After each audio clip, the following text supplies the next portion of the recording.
Hello kids, hope all of us are well. Now the topic for today is winds, storms and cyclones. And the key elements that we will study are properties of air, generation of wind currents and natural effects. अब हमने पहले chapter में पढ़ा था कि किसी भी जगह का जो वेदर है वो वहाँ पे रहने वाले लोगों की और जितने भी लिविंग ऑर्गेनिजम्स हैं उनकी डेली लाइफ को बहुत ज़्यादा इफ़ेक्ट करता है. वेदर या क्लाइमेट पे डिपेंड करता है कि हमारे शेल्टर या घर कैसे हैं, हम कैसे कपड़े पहनते हैं, कैसा खाना खाते हैं और किस तरह की हमारी दिनचर्या रहती है. अगर वेदर बहुत ज़्यादा ख़राब हो जाए तो लोगों की जान को भी खतरा हो सकता है. बड़े सारे नेचुरल कैलामिटीज़ हैं जैसे कि स्टॉर्म और साइक्लोन्स जो कि नास्टी वेदर है और इनके इफ़ेक्ट जो हैं वो agriculture, communication, transport, electric supply हर चीज़ पर पड़ता है. इसलिए ऐसी जगह जहाँ पे इस तरह का नास्टी वेदर हो वो बाकी के वर्ल्ड से थोड़ा सा आइसोलेटेड या कट ऑफ हो जाते हैं. तो इसको अंडरस्टैंड करना बहुत ज़रूरी है क्योंकि इससे हमारी लाइफ पे इफ़ेक्ट पड़ता है. लेकिन सबसे पहले जानना ज़रूरी है कि एयर की प्रॉपर्टीज़ क्या हैं. सो let us begin with the properties of air. पहली प्रॉपर्टी है कि एयर जो है वो प्रेशर एग्जर्ट करती है. एयर क्या है? हमारी जितनी भी आसपास अलग अलग तरह की गैसेस हैं उनका मिक्सचर ये एयर है और अर्थ की सरफेस से ऑलमोस्ट 1000 किलोमीटर्स की हाइट तक जो है ये हमारा एटमॉस्फेयर है. अब ये जो गैसेस हैं ये ग्राउंड के ऊपर जो अर्थ की सरफेस है उसके ऊपर प्रेशर एग्जर्ट करती हैं. इसको कहते हैं एटमॉस्फेरिक प्रेशर और air pressure. Now the atmosphere exerts about 15 tons of pressure against a person. Now the following activity will help us demonstrate that air exerts pressure. To show this, we require a tin container with lid, burner and water. So half fill the container with water, place the container on burner without lid and light the burner. Let the water boil for some time. As steam starts coming out of the container, stop heating and close the lid of the container. Now remove the container from the burner carefully and pour cool water over the container. You will observe that the container gets deformed. This happens because air pressure inside the container was less than the atmospheric pressure outside the can. Therefore, it got deformed. Now, the pressure of air can be felt in the following cases. When a bicycle tube is overfilled with air, it bursts. अगर आप boat को wind की direction में रो करेंगे तो वो easily कर सकते हैं. जब आप स्ट्रॉ से पानी पीते हैं तो वो भी आप एयर प्रेशर की वजह से पी सकते हैं. कैसे? As we drink with straw, the air inside the straw goes into our lungs and thus air pressure in the straw decreases. The atmospheric pressure acting on the free surface of the liquid pushes the liquid into the straw and then into our mouth. Fountain pen में जो ink डालते हैं वो भी pressure, air pressure की वजह से ही होता है. Now we come to the next property that is wind has ability to lift things. जो मूविंग एयर है उसको विंड कहते हैं और ये चीज़ों को लिफ्ट कर सकती है. So let us do this activity. Take a paper strip and hold it between the thumb and the forefinger and bring it closer to your mouth. Blow strongly over the paper strip and record your observation. You will observe that the paper strip rises upwards. The reason behind this is that when you blow over the strip, the air above it moves. Moving air or wind reduces the pressure above the strip. Thus, air pressure below the strip becomes more than the air pressure above it. This lifts the strip upwards. Then high speed wind reduces air pressure. To understand the concept that the high speed wind reduces the air pressure, let us perform this following activity. we require a scale and two balloons. Take two identical air-filled balloons and tie them at the ends of the scale at least 10 centimeters apart. Blow air in the space between the balloons. You will notice that on blowing between the balloons, they move towards each other. Because as you blow air between the balloons, the speed of air between the balloon increases. This reduces the pressure between them. But the pressure on the opposite side of the balloons are higher, so this pushes the balloons towards each other. Similarly, when high-speed winds blow over the roofs of huts which are weakly attached, the roofs get lifted and blown away. The speed of wind is measured by an instrument called anemometer. The direction of the wind can be observed with the help of wind vane, commonly called the weathercock, because it has a cock sitting on top. Now we come to the next property, which is air moves from high pressure to low pressure.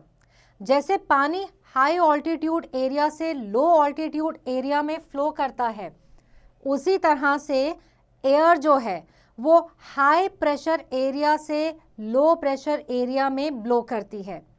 To understand this effect, let us perform the following activity. We require a balloon, an empty bottle, a hot water tub. Now fill the air in the balloon, then let the air out to loosen the balloon. जब ये balloon थोड़ा सा ढीला हो जाए तो इसको empty bottle के माउथ के ऊपर अच्छे से कवर कर दो. अब इस बॉटल को हॉट वाटर टब में रख दो. कुछ देर में आप देखेंगे कि जो बलून है वो एक्सपैंड या कि ब्लो आउट कर रहा है. ऐसा क्यों हो रहा है? क्योंकि जो बॉटल आपने हॉट वाटर में रखी है उससे जो एयर के मॉलिक्यूल्स हैं ना बॉटल के अंदर, वो गर्म होकर के तेज तेज मूव करना शुरू कर देते हैं. इससे क्या है कि बॉटल के अंदर का एयर प्रेशर इंक्रीज हो जाता है. अब ये जब एयर प्रेशर इंक्रीज होता है तो जो बलून है उसके अंदर तो लो है, तो यहाँ से बॉटल से ये एयर बलून की तरफ मूव करती है और बलून एक्सपैंड करता है या इन्फ्लेट करता है. In this activity, if the bottle with inflated balloon is further put in a bath of cold water, you will observe that the balloon shrinks. This happens because the cold water cools the air inside the bottle.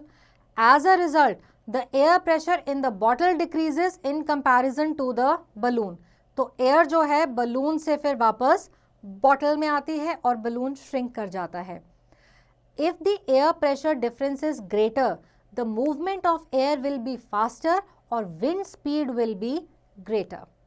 Now we come to the next property, that air expands on heating. Air expands on heating and becomes lighter. As air heats up, it becomes lighter and less dense.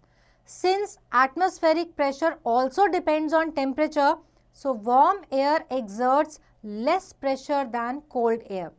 We have already shown the expansion of air in the previous activity, in which air in the bottle on heating moves to occupy the space in the balloon. This shows that air expands on heating. Now perform the following activity to see the expansion of air on heating. Take two identical plastic cups, a metallic or wooden stick, a piece of thread, a candle and a matchbox. Hang the two cups in the inverted position on the two ends of a metal or wood stick. Tie the piece of thread in the middle of the stick.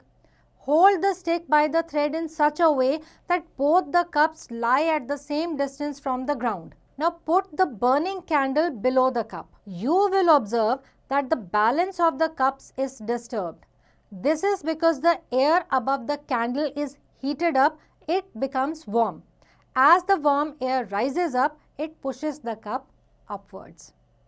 Now let us look at the generation of wind currents. अब wind currents क्यों होते हैं? वो अर्थ की surface पे जो uneven heating होती है उसकी वजह से होते हैं. Depending on the location, two situations are possible. In the first one, generation of wind currents due to uneven heating of equator and poles. जैसे कि हमने प्रीवियस चैप्टर में डिस्कस किया था कि जो रीजन्स इक्वेटर के पास हैं या नज़दीक हैं वहाँ पे सन से ज़्यादा हीट मिलती है as compare to the poles. Poles पे कम हीट मिलती है। इस अनइवन हीटिंग से क्या होता है कि जो एयर इक्वेटर के आसपास है वो जल्दी गर्म होती है और ऊपर की तरफ मूव करती है। ऊपर की तरफ मूव करते ही थोड़ा सा कूल होती है। जब कूल होती है हायर ऑल्टीट्यूड्स यानी ऊपर जा कर के, तब ये पोल्स की डायरेक्शन में मूव करती है। एट द सेम टाइम जो कोल्ड और डेंस एयर पोल्स में है वो सिंक करती है और सिंक करके वो इक्वेटर की तरफ मूव करके उस वार्म एयर को रिप्लेस करती है जो कि ऊपर की तरफ जा रही है। इससे क्या होता है कि एक सर्कुलेशन पोल्स और इक्वेटर्स के बीच में सेट हो जाती है विंड की। तो होता क्या है कि विंड जो पोल्स में जो ठंडी विंड है वो इक्वेटर की तरफ आती है, इक्वेटर से गर्म विंड जो है वो पोल्स की तरफ जाती है। So as a result of this a pattern of air circulation from the poles to the equator is set up in which wind from both the polar regions blows towards the equator in the north-south direction as well as the south-north direction. However, क्योंकि अर्थ की rotation भी हो रही है साथ में, तो winds जो हैं वो डायरेक्टली नॉर्थ साउथ या साउथ से नॉर्थ में नहीं आ रही, ये थोड़ी सी वेस्टवर्ड डायरेक्शन में ब्लो करती हैं इक्वेटर के पास में. Now we come to generation of wind currents due to uneven heating of land and water. अब लैंड और वाटर की हीटिंग बड़ी अनइवन है जिसके वजह से विंड करंट्स प्रोड्यूस होते हैं. कोस्टल एरियाज में लैंड बड़ी जल्दी गर्म होता है दिन के टाइम में, तो सी ब्रीज आती है यानी कि सी से लैंड की तरफ ब्रीज आती है. रात में लैंड बड़ी जल्दी ठंडा हो जाता है सी के कंपैरिजन में, तो लैंड ब्रीज रात को चलती है यानी कि लैंड से सी की तरफ जाती है. When uneven heating of land and sea surface takes place on a large scale, then winds blowing from the sea towards the land are laden with moisture and they bring rain. These winds in Southeast Asia that brings rain are called monsoon. So monsoon winds blow from the land towards the sea in winter and from the sea towards the land in summer. The monsoon rains are very important for India. Farmers depend on the rains to irrigate their land. Also, a great deal of electricity is generated by water power provided by the monsoon rains. Now, excessive rains, however, can cause havoc and result in floods, which can cause a lot of damage directly and indirectly to humans. ये जो word monsoon है ना, ये एक Arabic word है मौसम, उससे derive किया गया है. और मौसम का क्या मीनिंग है? Season. Now we come to the natural effects and we will begin with the thunderstorm. The air which is laden with lot of moisture that could result in the formation of clouds gives rise to thunderstorm. Thunderstorm ज़्यादातर तब होता है जब air थोड़ी गर्म होती है. जैसे हमें पता है कि गर्म एयर जो है वो ऊपर की तरफ मूव करती है.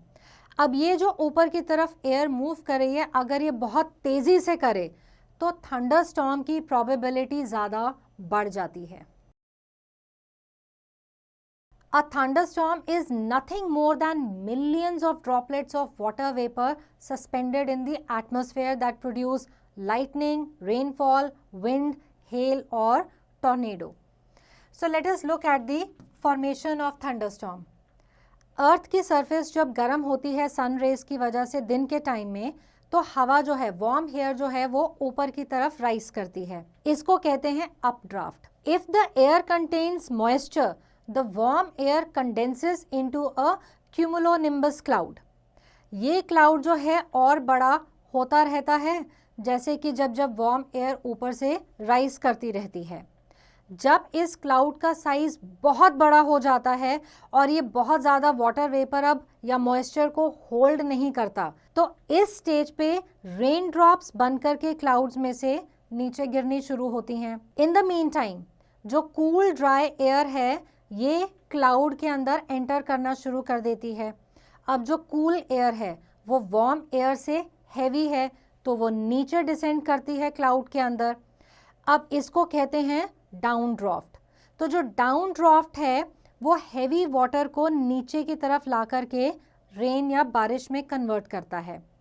ऑल्सो जो राइजिंग एयर है जिसमें मॉइस्चर है वो ज़्यादा हाइट तक जाती है।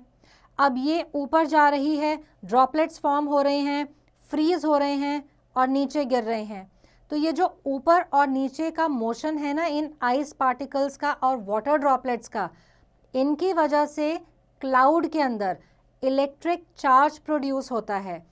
इससे लाइटनिंग और थंडर बनते हैं। Now, thunderstorm accompanied by lightning can cause a loss of life and property. तो जब जब thunderstorm हो हमें क्या प्रिकॉशंस लेनी चाहिए?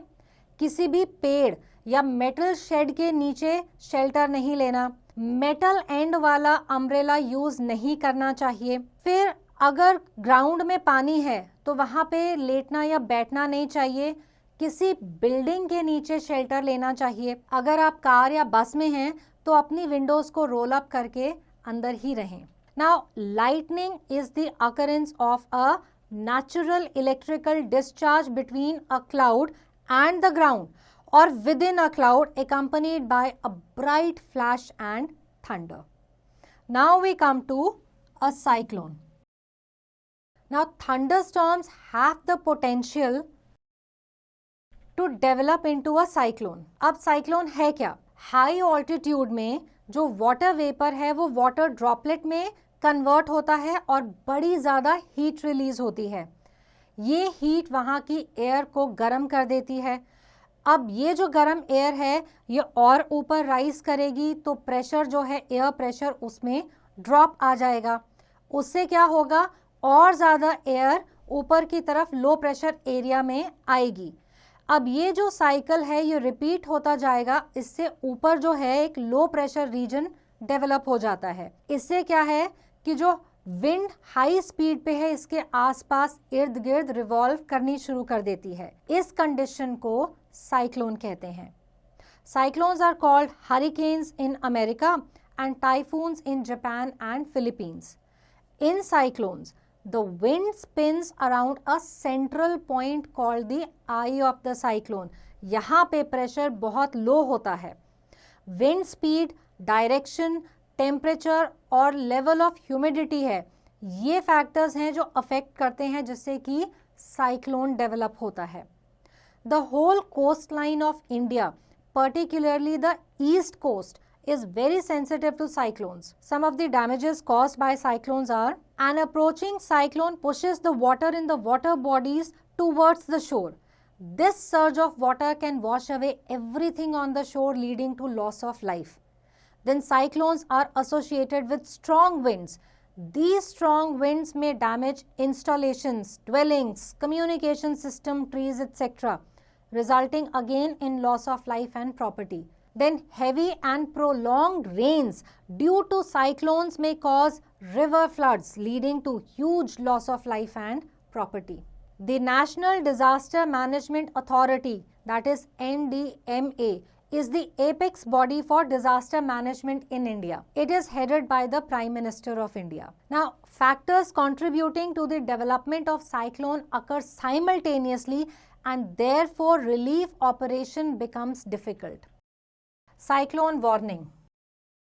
अब टेक्नोलॉजी के यूज से इट इज़ पॉसिबल कि जब एक साइक्लोन डेवलप हो रहा है तो आप उसको ट्रैक कर सकें, क्योंकि आपको सैटेलाइट से पिक्चर्स मिल रही हैं और इस डेवलपिंग साइक्लोन के बारे में आप उस एरिया में 48 आवर्स पहले साइक्लोन अलर्ट भेज सकते हैं। In India a satellite based disaster warning system has been established with over 250 disaster warning receivers installed in a cyclone-prone east and west coasts of the country. It makes use of the Indian National Satellite System, that is INSAT, for keeping track of developing cyclones and issues warnings to the vulnerable population.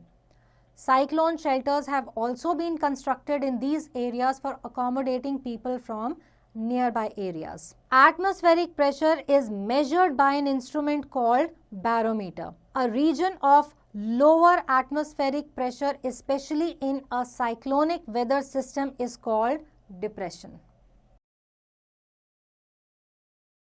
Now following precautions should be undertaken during a cyclone. अपना TV और radio set on करके weather की जानकारी और warning हमेशा सुनते रहिए, लेकिन र्यूमर्स पे ध्यान मत दीजिए। सिर्फ जो ऑफिशियल इंफॉर्मेशन है जो आपको अपने टीवी और रेडियो सेट से मिल रही है, सिर्फ वही आगे रिले कीजिए। जो लो लाइंग बीच एरियाज हैं उनसे दूर रहें, क्योंकि हाई टाइड और स्ट्रॉन्ग वेव से आप पानी में डूब सकते हैं। फिर सी में साइक्लोन के टाइम जाना अवॉइड करिए। अपने घरों में या जहां भी शेल्टर ले रहे हैं, एक्स्ट्रा पानी और फूड स्टोर करें and keep calm and follow the instructions of the authorities. Now we come to the tornado. Tornado क्या है? ये बड़ा वाइल्ड रोटेटिंग एयर का कॉलम है जो कि ज़मीन से ऊपर एटमॉस्फेयर तक एक्सटेंड करता है। ये थंडर स्टॉर्म तक एक्सटेंड कर सकता है। ये क्यों फॉर्म होता है?